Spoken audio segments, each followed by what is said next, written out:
It is a Wednesday. Wednesdays bring this guy in. He has, as a student of history and a student of presidential politics, a student of Middle East history and Middle East politics. He's written books on the subject, so we can cover as much as we can get to today. The Honorable John Rothmann. Hello, John. Good morning. I'll mention the podcast now, and I'll do it at the end too, the Around the Political World with John Rothmann, which is a daily podcast John offers. And I'll get right into the Middle East, a complicated situation marked by tragedy on tragedy. I wonder if you could speak to what's happening there and the ripple effects. Well, the ripple effects are what are particularly interesting for me, and that is what you referred to, which is the rise of Jew hatred, not only on American campuses, but in general in the world. It is a serious question for Jews everywhere. Security around synagogues, Jewish community centers have been stepped up. I heard an interview this morning with the director of Hillel in Georgia. Hillel is the campus Jewish Life, who pointed out that there was a young Jewish man without a yarmulke on, without a Star of David on his neck, but who everybody knew was a Jew, and he was assaulted. The White House, as you pointed out, is stepping up their concerns, and the director of the FBI spoke yesterday with great eloquence about it. I want to begin with that because I think everything else spills over. You are precisely correct. I think Hamas knew exactly what it was doing in killing 1,400 Israelis in the most brutal fashion. By the way, it didn't matter whether they were Israeli citizens or just visiting. If they were Jews, they were the target. And as I pointed out on this broadcast last week with you, the target really must be understood. It is Jews, wherever they may live. So this is a serious issue. Israel is now responding, and they make the statement that the humanitarian crisis in Gaza is directly credited to Hamas. No accountability for Hamas. And I must tell you, all the resolutions that have been passed by the United Nations, by various bodies, no one condemns the murder of Jews. And this is something that is absolutely startling to the Israelis. Do they put this in the context of a war against Israel alone? No. It is clearly a war against Jews, and all you have to do is talk to any member of the Jewish community anywhere in the United States, on any campus or in any community. All you have to do is drive by a synagogue in any town or city in the United States, and you will see the impact of what is happening. It is horrific, and I have to tell you, profoundly disturbing. It's interesting because the Jewish community, I think, is fractured on this issue as to what should happen because it is such a complicated issue. And I say what is to happen, you can take that any way you want. You can talk about the response, what to do, how to handle the Hamas issue. I think it's indisputable that Hamas wants Israel gone. It's a weird thing too because Israel did have a relationship with Hamas, John. It's an uncomfortable fact, but it is true. Well, if you want to talk about a relationship, it's true. Israel kept hands off of Gaza, feeling that if Hamas could govern Gaza effectively and not threaten Israel's security, that Hamas could be tolerated. There were those of us, and I include myself in that number, who were very skeptical about that, in part because I deal with members of Hamas on a fairly steady basis. And so all I can tell you without any hesitation or doubt, there's no division in the Jewish community in the United States about the security of Jews, either in Israel or around the world. What is depressing is, let us assume for a minute, Mark, that there had been a two-state solution. Well, we know that if free elections were held on the West Bank, Hamas would have won. Can you imagine in your wildest dreams a Palestinian state controlled by Hamas on the border of Israel at a point where Israel is only 9 miles wide? I know people who jog 9 miles every day. I am not one of them. So for Israel, it is an existential threat, and one cannot speak of peace in the broad general sense. And something happened today. The Jordanians have withdrawn their ambassador from Israel as a protest for what is happening. And I have to tell you, for the Jordanians, this is a big issue. About 80% of the Kingdom of Jordan are made up of Palestinians. It is a very serious problem for the Jordanian monarchy. Let's point out, is the Hashemite kingdom because the Hashemites rule. but it doesn't leave much room for hope. And that's the problem. I don't know that there's any effective method that can be employed. One other quick point, then we can go on. I listen carefully to all the commentaries on the various news networks. I really do. I haven't been getting much sleep. But the one thing that amused me or confused me or upset me is the constant reference by the spokesman for the Palestinians, Hamas or not, of 75 years of occupation.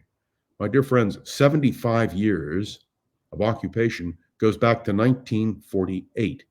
Israel is not occupying an area that it is not entitled to occupy. If you talk about an occupation since 1948, then you're speaking about the elimination of Israel. And no person in right mind would consider that. One other, I mean, I can go on forever, Mark, so you've got to tell me. Well, I mean, the one thing I would say about that is it's worth reminding everyone that Israel was set up. I mean, the British controlled it, but it was set up that area of the world that was ultimately ceded to this new state of Israel. But it was crafted and set up by the UN. So, I mean, yes, and also remember that it wasn't just a Jewish state that was created; it was a Palestinian Arab state that was created. And that, in fact, that was the existential threat to Israel in the early days. I mean, I'm talking about 1947, 1948, okay, when the United Nations passed Resolution 242 in 1967. It said it as well. There is no doubt about it. The Palestinian state was seized in 1948-49 by King Abdullah I of Jordan. No Arab Palestinian state was created. And as you read in my book, Icon of Evil, Hitler's Mufti and the Rise of Radical Islam, I understand completely the Palestinian desperation. They didn't get a state in 1948 because their own Arab brothers betrayed them. In 1967, the Arab states thought they could defeat Israel in a war, and they planned to wipe Israel off the face of the map, and they were defeated. And this is a great frustration for the Arab world. But I want to also draw the difference between Hamas, which is a terrorist organization committed to Israel's destruction, and the Palestinian Authority, which Israel crafted an agreement with. They agreed. But you understand that the Palestinian Authority has no power, no sense, and frankly, has not condemned what Hamas did. Look, I don't think it changes where we are now, but let me just push back a little bit on the Palestinian Authority argument, because the reality is, John, they were, as you just noted, unable to really manage anything. I mean, the Palestinian Authority was sort of this tepid group that, I understand they had an official title, but as you suggested, Hamas was the real coexisting power that, among the Gazans and also on the West Bank. Although the West Bank also was populated, I know, by other sort of one-off terrorist organizations. But my point simply is that when you say, hey, Israel was reaching out to the Palestinian Authority, it was like, yeah, but they're a nothing. And so... But that's not the fault of Israel. That is the fault of the Palestinians. And I want to remind you that when Israel withdrew from Gaza, the Palestinian Authority was put in charge. The Israelis withdrew unilaterally. And if you remember, Arik Sharon, who was then the prime minister of Israel, said very clearly, this is a test. Show us we can have peaceful coexistence on the border with Gaza, and we can make adjustments in the West Bank as well. What happened? Hamas won an election, then seized complete power, killing the Palestinian Authority representatives, throwing them off buildings, and you can see it on YouTube. And what was the response of the world? Nothing. And Israel has put up with rockets being fired, occasionally having to respond directly. And what have we today? This was not a situation created by Israel. It was a situation and is a situation created by Hamas. Why are people dying right now? Because where does Hamas put its military infrastructure, its political infrastructure? In the middle of civilian populations. And so what do you expect the Israelis to do? They are not going to allow themselves to be destroyed. One other point, you know that we are waiting now on Hezbollah in Lebanon, which has, depending upon your numbers, about 130 50,000 rockets that are far more sophisticated than the ones that Hamas is using. Let me assure you that if those rockets start to fly, the Israelis cannot, through Iron Dome, protect themselves. And that will mean mass destruction in Tel Aviv and in Haifa. And if you think I'm being overly concerned, last night I was talking to friends who are in Tel Aviv when the sirens went off and they had to hang up the phone in order to go to the bomb shelters. Now, well, this the reality is, if you get serious we've talked about this on the show before, that Hezbollah, as you've suggested, is far more technologically sophisticated than Hamas. Although Hamas is not, it's not your daddy's terrorist group anymore. They are sophisticated. Hey, look at their latest incursion into Israel. That was, well trained, well choreographed. And now you understand why in Israel, and why our listeners should understand why in Israel there is a fear of an existential threat to the very survival of Israel. This is a continuation of the 1948 war, and will go on as long as there are religions in the Middle East. No, this isn't religion. Let me be clear. Religion plays a role because Hamas is a fundamentalist group associated, I would remind you, with the Muslim Brotherhood. But this has to do with a political problem of trying to create a place for Palestinians to have independence. And let me be clear, the Palestinians have rights, but those rights will not be gained at the expense of Israel's right to exist. And that's the bottom line for Israel. Let's talk about then the Palestinian rights in Gaza, because I think what happened most recently, John, in response to the atrocities that were perpetrated by Hamas, is this bombing campaign in Gaza. Look, as you said, I mean, you've got Hamas fighters and leaders and infrastructure that is embedded in the civilian population. I understand that. Still, I'd suggest that Israel has lost so much high ground, sadly, within world opinion because of the bombing of Gaza. I think this is also part of the Hamas plan, to be honest. But that doesn't mean that they haven't lost that ground. Please go ahead. What the Israelis are saying is they don't mind losing the high ground, because if they lose the high ground, they may lose all the ground, and they may be gone. And I can tell you that the one thing that Israel, no matter whether the left or the right governs in Israel, will not stand for is the elimination of Israel as a nation. And that is what we are facing, and that's what the West faces now. When the president's national security advisor and when the director of the FBI describe these issues in such stark ways, it has to be understood. I said it to you last week. When they chant from the river to the sea, Palestine will be free. The river is the Jordan, the sea is the Mediterranean, and what's in the middle is Israel. The Israelis will not permit themselves to be destroyed. And may I add, the United States, under the leadership of Joe Biden, but I want to point out among Republicans as well, making clear in a bipartisan way that the destruction of Israel is not on the agenda. And that is what Hamas is demanding. On campuses around America, anti-Semitism rising, calls for raping and killing Jewish students at Cornell. They actually arrested a kid who launched those threats. France, which has the largest Jewish population outside of Israel and the United States, has seen a surge in anti-Semitic acts since the Hamas bloody attack in southern Israel on October 7th.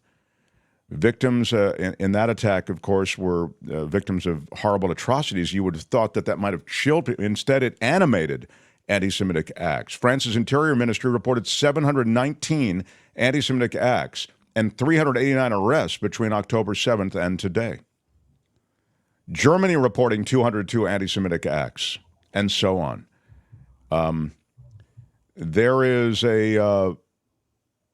There's a rise in this, John. It's bubbling beneath the surface. Jews will not roll over on this. Jews will be are determined that their safety and security, whether in the United States, in France, in Germany, in Russia, where you saw what happened at a Russian airport. They stormed the Russian airport trying to pull Jews off the plane. In fact, they did. Dozens of pro-Palestinian protesters in Barcelona occupied a hotel owned by an Israeli businessman. I mean, it's really brutal. And worldwide. the Israelis understand it. The Jewish community understands it. And I can assure you this is not 80 years ago. The Jews of the world will not stand for this. And the world has to stand with the Jews. I was shocked when the United Nations passed its resolution, not that they passed the resolution condemning what Israel is doing in Gaza, but that nowhere in the resolution is there any mention of what Hamas did to the Israelis. And I have to tell you, this double standard, it's a curious thing. Eric Hoffer, the great longshoreman philosopher who I knew quite well here in San Francisco. Wow, you knew Eric Hoffer. That's impressive, sir. No, it's not impressive. He was lived here in San Francisco. So did I, same time. And we were both active in the labor operation. He's a true intellectual. Go ahead. He once said, the problem with the world is they expect the Jews to be the only real Christians in the world. Well, let me assure you, the Israelis are not going to turn the other cheek, nor are Jews who live outside of Israel. And thank God, the United States of America stands firmly with Israel. May I say, I'm not surprised, but I am severely upset about the Republican attitude in the House of Representatives in trying to reduce IRS agents and to take that money and apply it for aid to Israel. And by the way, they're very ambivalent about aid to Ukraine. What the Republican Party is doing is absurd. And the new Speaker of the House of Representatives met today with his Republican colleagues in the Senate, and they're not going to go along with this kind of nonsense. So we have an internal problem as well in this country. And the Democratic Party has a very small faction, the Squad, who continue their hateful rants. And ultimately, the Democratic Party will have to deal with their problems as the Republicans will have to deal with theirs. Well, I'm glad you got into the politics of it, just because that is your, one of your strengths. And I think that what's happening in the Democratic Party, John, is that you're going to see a melting away of support for Israel. I believe that that's going to happen. I mean, I think that the kind of this hand kind of plays itself, sadly. The Israeli response to the Hamas atrocities, predictable and overwhelming. And because it's so overwhelming, you get the international community, and now with an excuse, you may say, or a legitimate, a reason to try to shame Israel about it. And then you have the Democratic Party, this gets to the point, and their support for Israel, which has always been fairly steadfast, apart from those that you just mentioned, that begins to melt away in the face of what is then perceived as overreaction, I mean, whatever that is, or too much in the way of bombing of civilians in Gaza on the part of Israel. I don't accept that. And I believe it's a myth being promulgated by Fox News. I believe that the Democratic Party stands firm. All you have to do is listen to future leaders of the Democratic Party, Hakeem Jeffries, Gavin Newsom, Amy Klobuchar. You have to listen to the voices of the Democratic Party. If you listen to the fringes, and people ask me about the fringes, I remember when the Republican Party had Pete McCloskey, and it had others in there, Paul Findley out of Illinois, who were viciously anti-Israel, and I would say Jew haters. And ultimately, the Republican Party handled that faction. I need not remind you of Pat Buchanan and my old friend William F. Buckley, who once described Pat Buchanan's anti-Semitism by saying, if it waddles like a duck and quacks like a duck and looks like a duck, it's a duck. And what did he say? Pat, you're a duck.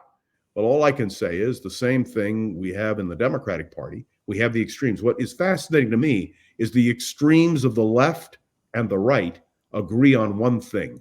They're not sympathetic to Israel, and they're not sympathetic to Jews. And that, to me, is something that should be very telling for everybody. Listen, Israel isn't a perfect country. Nobody claims that it is. The United States is not a perfect country. But does anybody in the world with any rationality call for the destruction of the United States of America? And when America committed atrocities, and we did commit atrocities in Iraq and in Afghanistan, did the world then say that America had ceased to have the moral authority or indeed the right to exist? That is the standard being applied to Israel. I say, no country is perfect. Apply the same standard to Israel that we apply to the United States. And let us understand that when Israel gets through this crisis, there will be a reckoning, and they will have to deal with their own internal political problems. But this is a time when the world should stand united with Israel. And by the way, we have to help the Palestinians too.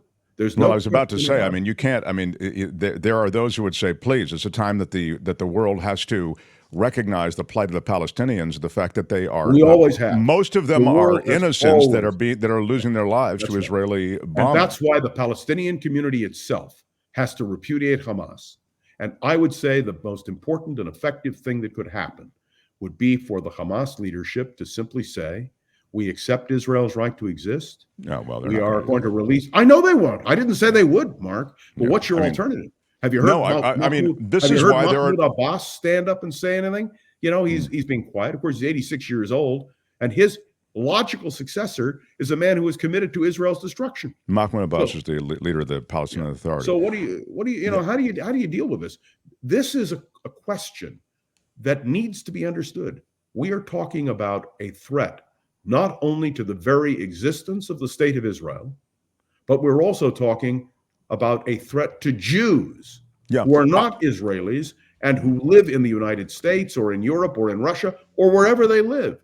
And if the world doesn't understand that for Jews, we remember what happened 80 years ago when the world did not speak up, when the world was silent.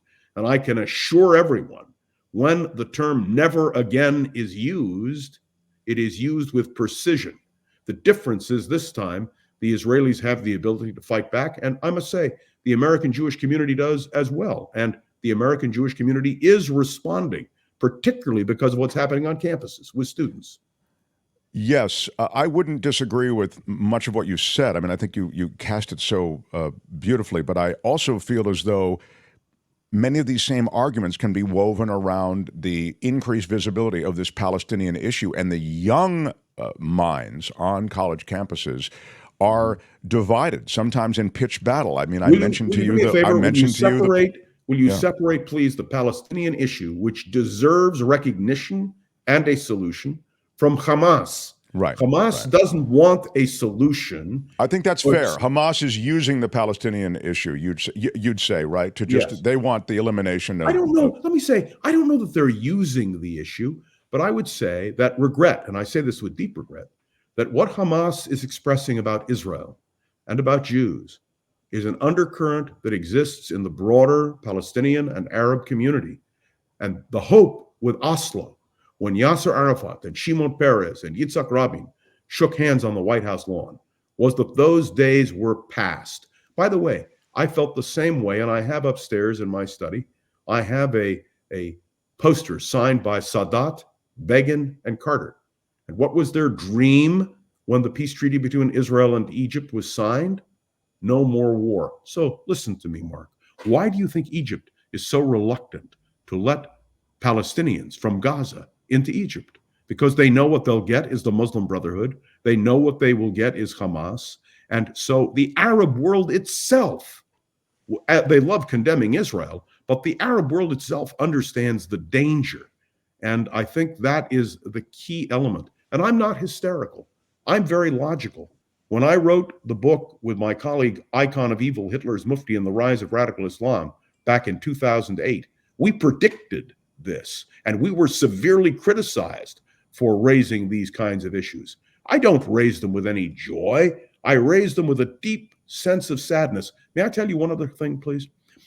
I was part of the first interreligious dialogue. George Gross, who was a Presbyterian minister, Muhsin El-Biali, who was the Imam of Southern California, and myself. And we traveled all across the country speaking on three subjects: monotheism and revelation in our phase, the question of the contribution of our phase to civilization, but third, the sanctity of human life in light of contemporary violence.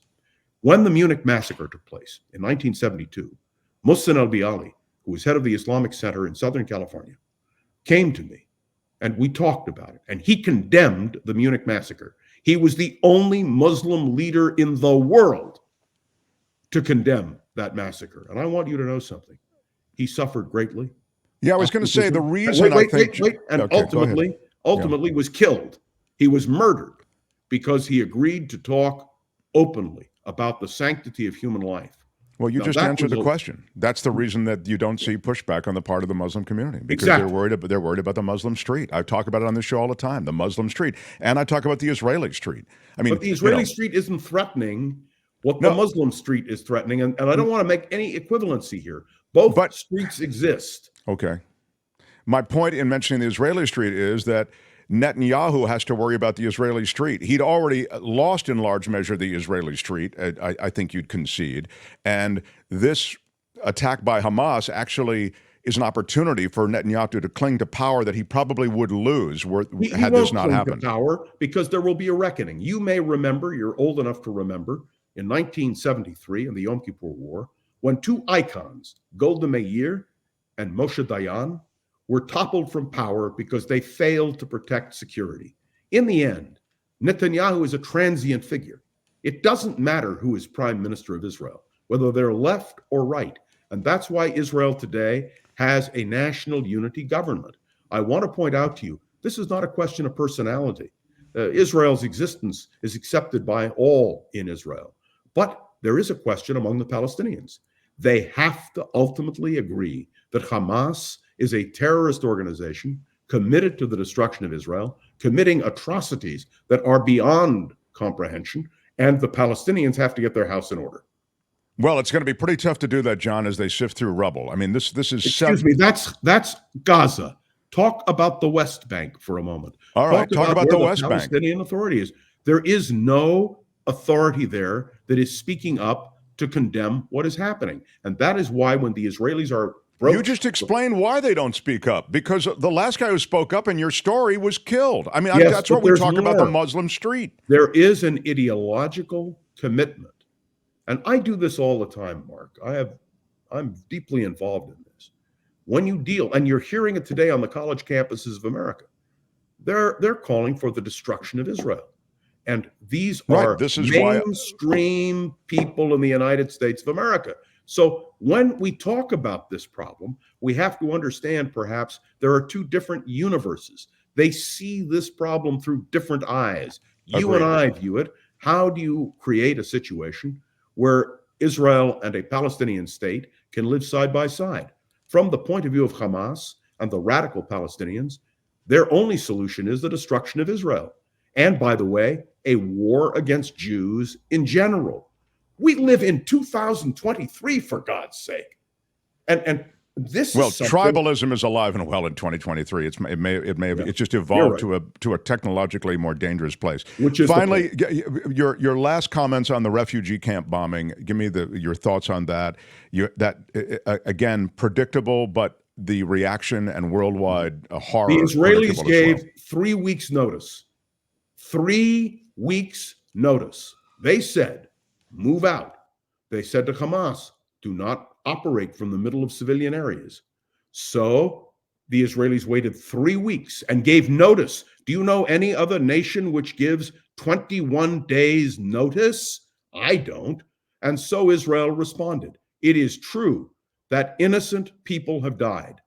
They died in Israel. They died in Gaza. And you have to understand it is directly at the feet of Hamas, who uses this. But more than that, I'm waiting, Mark, on college campuses. For them to condemn Israel is fine.